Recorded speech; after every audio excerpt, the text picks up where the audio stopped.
गुनाह में बात करते हैं 2019 की उस घटना की जिसने सबको झकझोर कर रख दिया था। बात नेपाल की मशहूर मॉडल के कत्ल की। इस मामले में खून से लथपथ लाश मिली थी।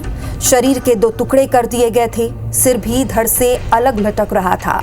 सबके मन में एक ही सवाल था कि घर में घुसकर कमरे में किसने अंजुना की हत्या की।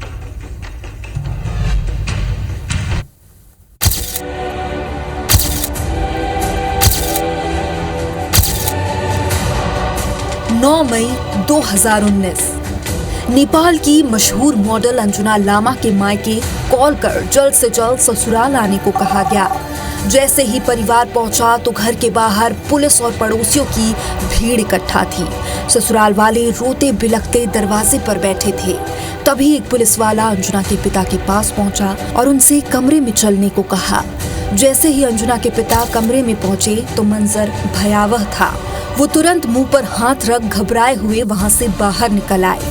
उस बेतरतीब कमरे में अंजुना की टुकड़ों में कटी लाश बिस्तर से लटक रही थी। सिर धड़ से सिर्फ एक नस के सहारे जुड़ा हुआ था।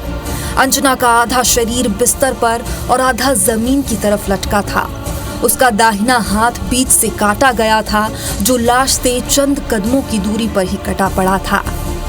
एक टांग भी अलग दूर पड़ी थी।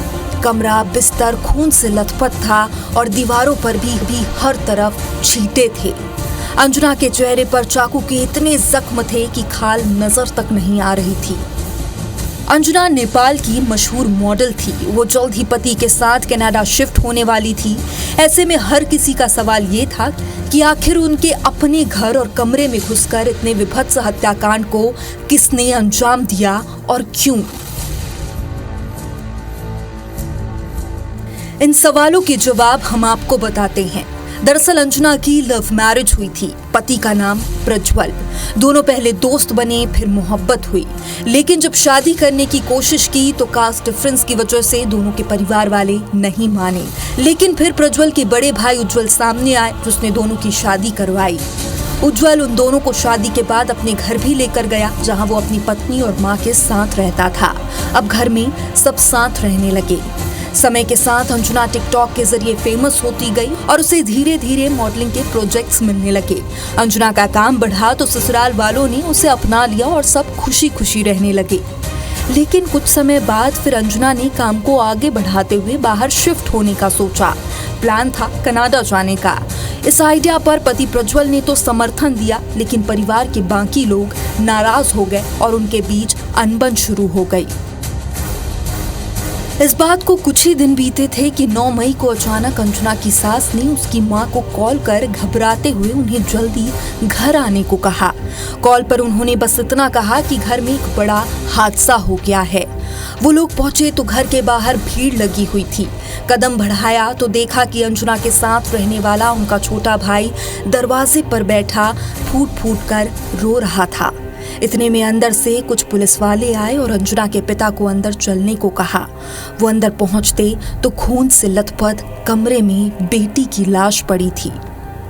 जब परिवार ने पूछा कि आखिर वो कौन है जिसने अंजुना का कत्ल किया, तो जवाब मिला उज्जवल, अंजुना का वही जेठ जिसने उसकी शादी में सबसे ज्यादा सपोर्ट किया था। पुलिस कस्टडी में उज्जवल ने बताया कि उसने 9 मई 2019 को दोपहर 1:30 पर देखा कि अंजुना घर में अकेली है। उज्जवल मां के कमरे से खुखरी लेकर अंजुना के कमरे में घुस गया और इससे पहले अंजुना कुछ समझ पाती, उज्जवल ने उस पर खुखरी से वार करना शुरू कर दिया और अंजुना की नृशंस हत्या कर दी। जब पूछा गया कि आखिर कत्ल की वजह क्या थी, तो उज्जवल ने जो बताया वो सुनकर हर कोई हैरान था। उज्जवल ने कहा कि उसे अंजुना का फ्रेंडली बिहेवियर पसंद नहीं था। वो छोटे छोटे कपड़े पहनकर मॉडलिंग करती थी और हर किसी से बातचीत करती थी। उसकी पत्नी भी उसे पसंद नहीं करती थी। इसके अलावा उसे सबसे ज्यादा आपत्ति इस बात से थी कि अंजुना प्रज्वल के साथ कनाडा शिफ्ट होने वाली थी। उज्जवल को लगा कि अंजुना उसे भाई से अलग कर देगी। यही वजह रही कि उसने मौका पाते ही अंजुना का कत्ल कर दिया। मामला करीब 2 साल तक कोर्ट में रहा। आखिरकार उज्जवल को अंजुना का कत्ल करने के आरोप में उम्र कैद की सजा सुनाई गई और इसी बीच प्रज्वल अकेले ही कनाडा शिफ्ट हो गया और उसने परिवार से सारे रिश्ते तोड़ दिए। Bureau report IBC 24।